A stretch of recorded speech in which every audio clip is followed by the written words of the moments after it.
Hello, and I am Ryan Mitchell. I am the host for this segment. I am the 2022 Burroughs Welcome Fund Western Region Teacher of the Year, and I am a second grade teacher in Henderson County Public Schools. For this segment, let's meet our contestants. We have Freebird McKinney's biggest fan and 2022 Sandhills Region Teacher of the Year, Elizabeth Santamour.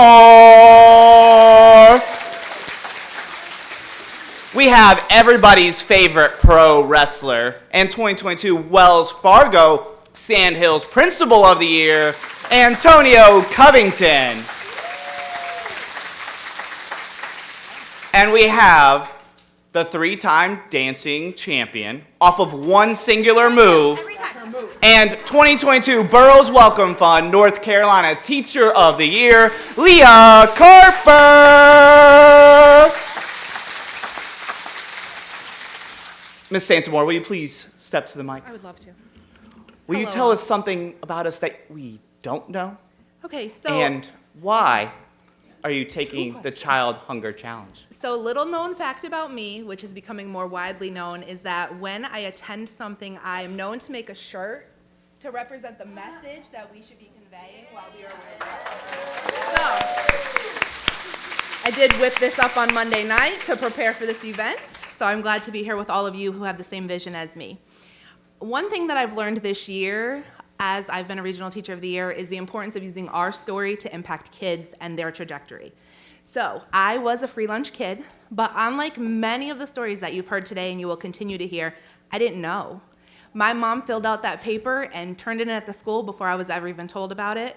My school lunch staff never made a big deal about it. We ate dinner at my grandma's house so often, and it wasn't because they loved having us over. It was because we didn't have food. And we just so happened to be the family that always took home the extra food at church on Sunday whenever there was a meal. I thought we were just lucky. It was because they knew we needed it. So fast forward several years later, I became a classroom teacher in North Carolina, and I was tasked with going to my mailbox in the office and sending home letters for kids that owed money to the cafeteria. And I was someone that was protected from that. No one ever made me feel like I didn't have, or that I couldn't have food, or I couldn't find food. And then I was to put these in these kids' hands and say, take these home to your parents. By third grade, they know what they're taking home. They know the message that they're giving to their parents, and they know they have debt, okay? A third grader has debt. A third grader should only worry about getting out to the playground and getting the spot on the swing before their classmates. They should not worry about paying for lunch. But my story gets really, it just took a turn when we became a CEP school, Community Eligibility Provision. And I was able to make that shift in my classroom to a meal being part of our routine. So if you see me on a break, ask me to see my breakfast plates, because I vinyled the kids' names on breakfast plates, and eating became part of what we did as a class. Because sharing a meal shouldn't be a privilege or shouldn't be a right to people. It should be something that kids just get. Because when they eat and they're full and they're with their classmates and they're talking, they're ready to learn. They're ready to engage. They're ready to be at school. So protect kids from something that shouldn't be their burden, like my mom and my church and my school did for me. But also let's make a change so that it's not a conversation that we have to keep having when we know the solution is there. Thank you.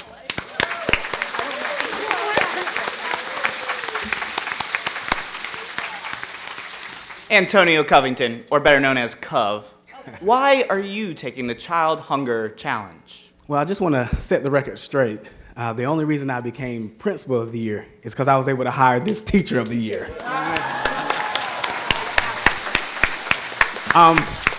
But more seriously, going back to just listen to Elizabeth's story, mine was similar but different. I was also a free reduced lunch student growing up, and I did know it. I did know it for my entire career, or my entire life as a child, going through and having those forms filled out. And I do remember having my mom where, she's working, multiple jobs, single parent home, working multiple jobs, and sometimes forgetting to send in the form. So of course, you know how it goes when the first couple of weeks you're able to get that lunch or breakfast, and it goes away. and all of a sudden they pull you to the side and they're like, hey, you didn't turn in your form. And I've seen that too often, many times growing up as a child.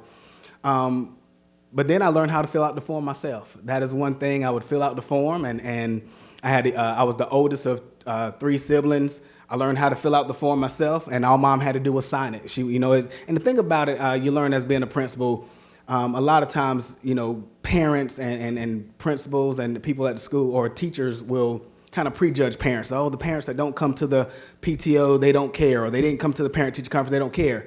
But my mom was just a very hard worker, and those meetings were never scheduled at the perfect time for my mom. So what I had to do, I know there's some moms and parents out there in the crowd.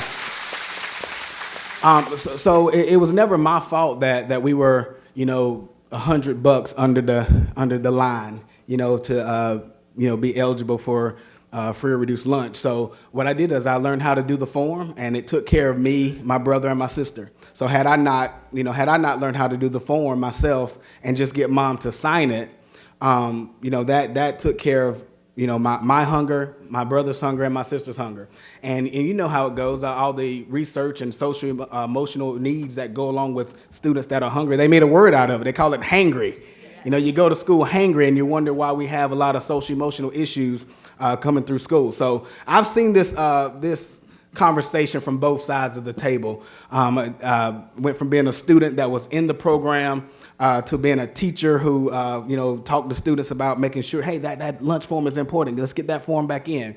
Having PTO meetings or parent meetings where inviting parents in to get those forms filled out. I was a football coach, and of course, that demographic. There's a lot of those students that benefited from this program as well. But then I became a principal. And I made that commitment that every single opportunity I get to help students in the quest to get meals at no charge. I know Deborah Carpenter from Hoke County, she makes sure those principals know that. It's not free, someone has to pay for it. But meals at no charge, and students should not have to pay or have to worry about that. So I have to keep looking at the clock. They know me. When I get in front of one of these, I can just go forever. Yeah, I can go forever, but just as I kind of walk away from the podium, it is one of those things that, this is a true crisis in our state, that it should not be a choice. It should not be a reason that students have to think about. Students shouldn't have to worry about where their meals kind of come from, their kids. And I know that people in this room got into this business because we love kids and we love helping kids. And this is great for the cause, and I'm down for it. Thank you.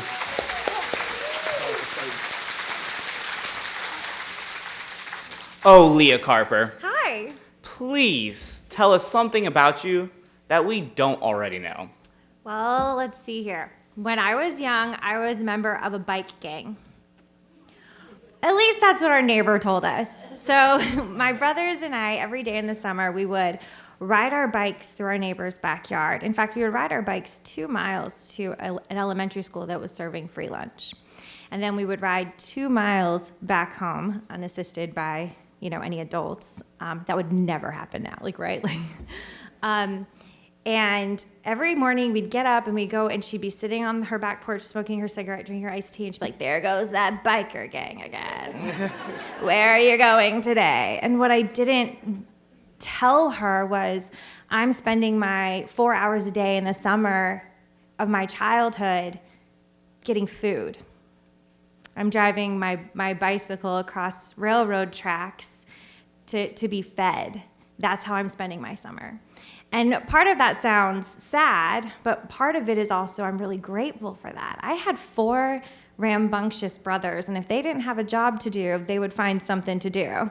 How grateful I am that biker gang had a job to do. We had a place to go when our mother was working during the day, and she was hoping that there were kind people looking out for her kids in the time before cell phones. I am that old, okay?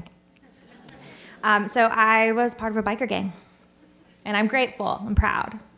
And sorry to the grass lady, sorry about that.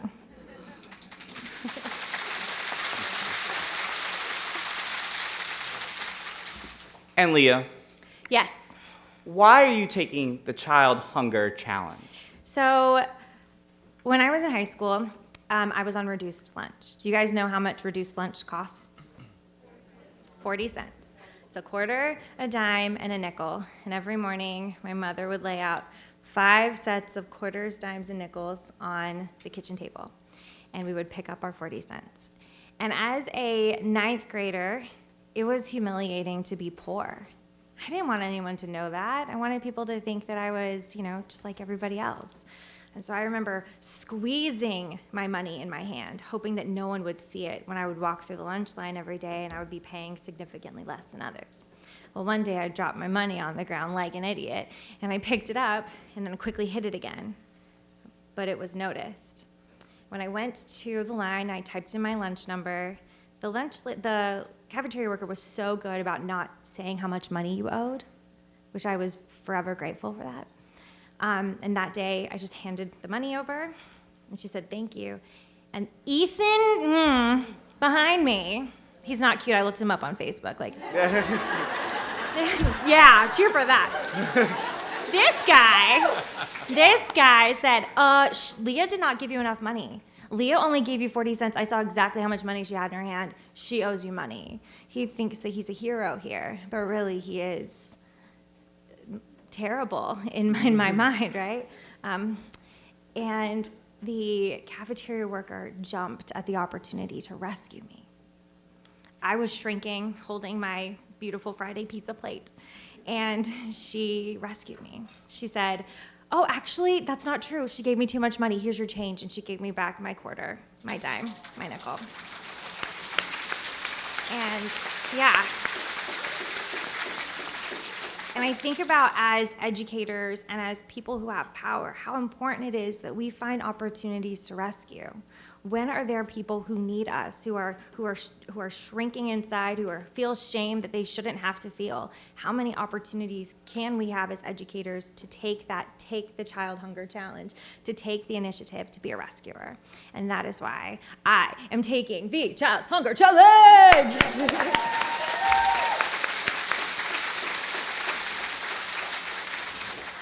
And I'm here because in my 2nd year of teaching, I had a student who was labeled by my peers as a problem.